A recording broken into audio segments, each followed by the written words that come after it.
ভগবান, কি নাচ গো, কি নাচ! ইস, মেয়েটাকে তাড়িয়েই ছাড়লো রে। বাবুর এত আনন্দের কারণটা কি জানো?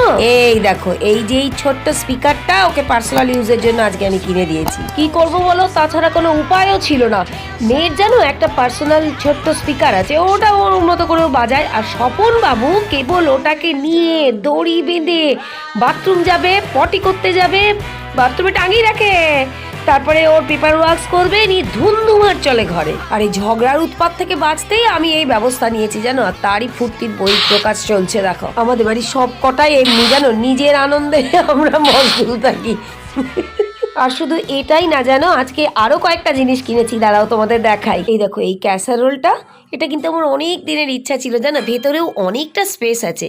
আর এটার অনারে আবার আজকে মা রান্না করেছে ব্রেকফাস্টে আলু ভাজা, লুচি আর শিমুয়ের পায়েস।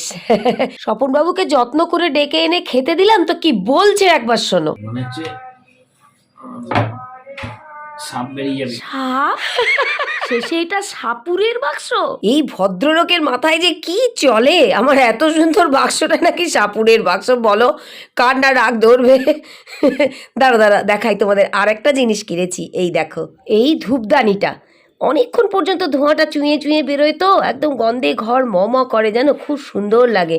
মা তো সকালবেলা এটা লাগিয়েছে, দেখো এখনো জ্বলছে। আমার এই জিনিসগুলো কেমন হয়েছে গো, তোমাদের কেমন লাগলো একটু জানিও না কমেন্ট করে প্লিজ। আমার সমস্ত ঠাকুর ঘরের দেবদেবীর যে খুব ঠান্ডা লেগেছে বোঝা যাচ্ছে, কিন্তু শীত পড়েছে এই আর কি, মারবো না গো। এগুলো কিন্তু আমার মা যত্ন করে হাতে বুনে সমস্ত ঠাকুরকে পরিয়েছে, শালগুলো না অবশ্য। আর দেখবে গপ্পু সোনাকে, এই দেখো তার যে কত সোয়েটার টুপি গুনে শেষ করতে পারবে না, মা বুনে যাচ্ছে সারাদিন।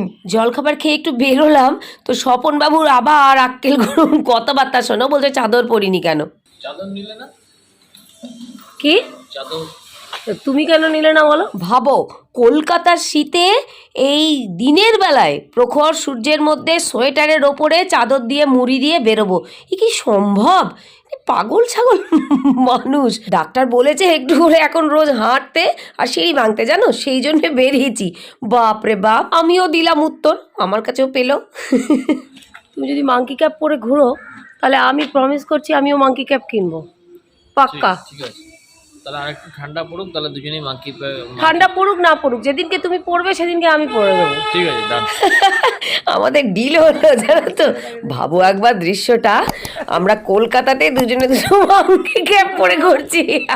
ওকে, কথা হয়ে গেল, যেহেতু আমি মাঙ্কি ক্যাপ পরবো সেদিকে। ঠিক আছে, পাক্কা ডান। কথা বলতে বলতে আমরা মাছের বাজারে পৌঁছে গেছি, জানো, মাছগুলো দেখলে হেভি লাগে। তা আমি করলাম কি, মাকে একটা ফোন করে নিলাম, ধরো অনেক সময় ইমার্জেন্সি কিছু টুকটাক লাগে, তো এসেই যখন পড়েছি একটু কিনে নেব। ফোনে কথা বলতে বলতেই দেখি সামনের ভদ্রলোক না, ওই যে মোটা টাইপের একটু লম্বা টাইপের যে লঙ্কাগুলো হয় না গো, ঝাল লঙ্কা বা আমাদের ক্যাপসিকাম নয়, এমনি লঙ্কাগুলো, তো ওগুলো বিক্রি করছেন আর প্রচুর সবাই কিনছেও দেখছি। আমি আবার ওগুলোর না জানি নাম, আর না জানি তোমার কি করে করতে হয় রান্না। তো পাশে একজন দেখি দিদিও অনেক কিনেছেন, ওনাকে বললাম, দিদি এই লঙ্কাগুলো কি লঙ্কা বলে গো তোমার, ওই লঙ্কাগুলো কই কই, তোমার লঙ্কাটা কই, তোমার লঙ্কাটা কই?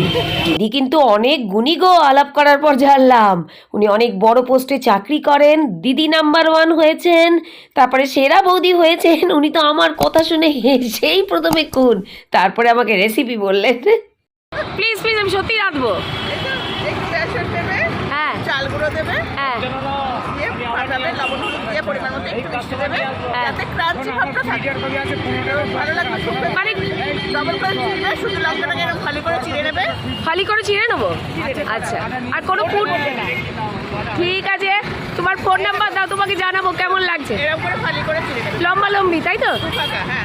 আর বোটাটাও ছাড়াবে না, ও লঙ্কার বোটা আছে ফেলে দেবে না। আচ্ছা, দেখ ওটার সময় ধরবে এরকম ডুবা। ভালোভাবে খুঁটিয়ে খুঁটিয়ে রেসিপিটা জেনে নিয়ে তারপর আমি দিদিকে আমার পাল্লা দিয়ে ছেড়ে ছাড়লাম।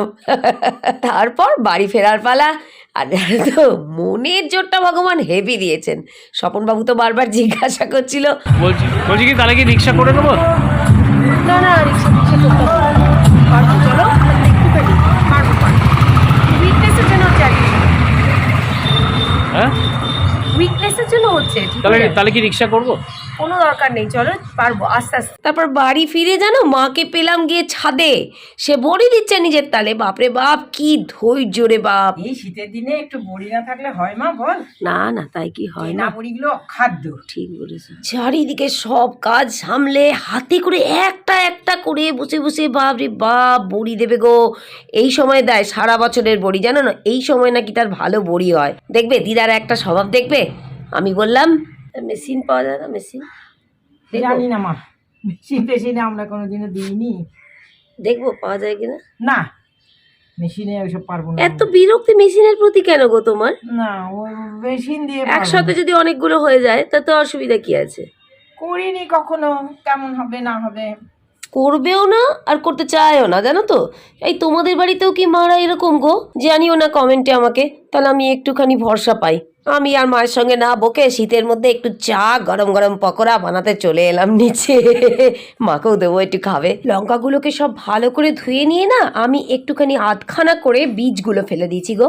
কেননা বাড়িতে সবাই কোলেস্টেরল সুগারের মানে কেউ লেভেলে আছে, কেউ এক্সিড করেছে, এরকম পেশেন্ট।